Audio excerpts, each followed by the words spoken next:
I've been asked whether, in the years to come, it will be possible to kill 40 million American people in the 20 largest American towns by the use of atomic bombs in a single night. I am afraid that the answer to that question is yes.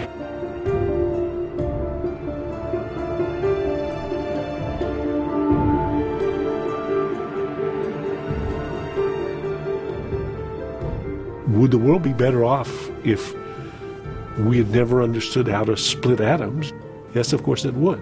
But is it possible to go back and rewind that tape? And the answer is no, it's not.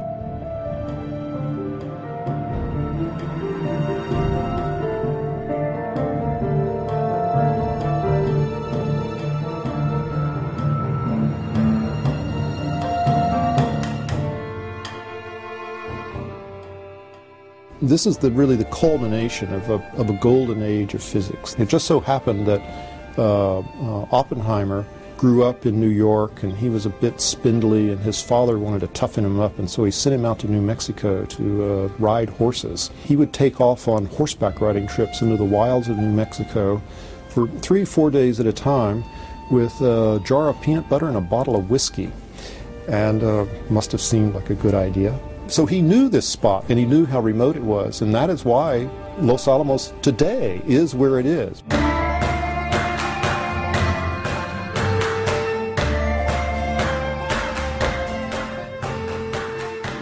There was a kind of professionalism among scientists and engineers that their job was to do a very specific task and not to make political decisions.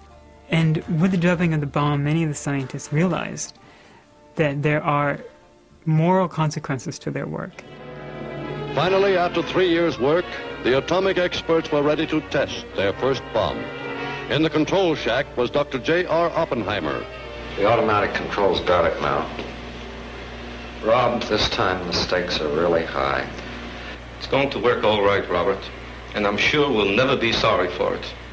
Well, in 40 seconds we'll know. Minus 30 seconds. Now! I know. Every hour of the day, there's a whisper inside of her brain telling me who to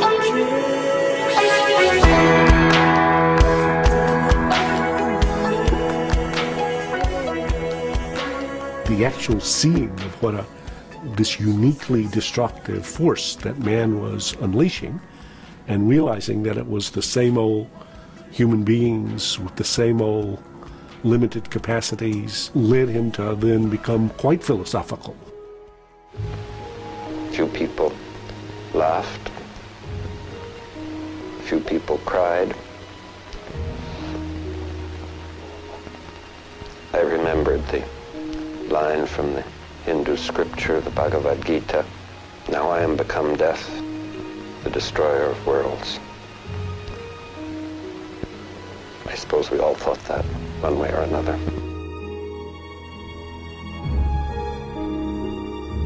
He began to speak about the danger of the weapon.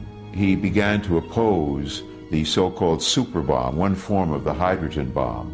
And it was because of his opposition. His security clearance was taken from him and he was humiliated.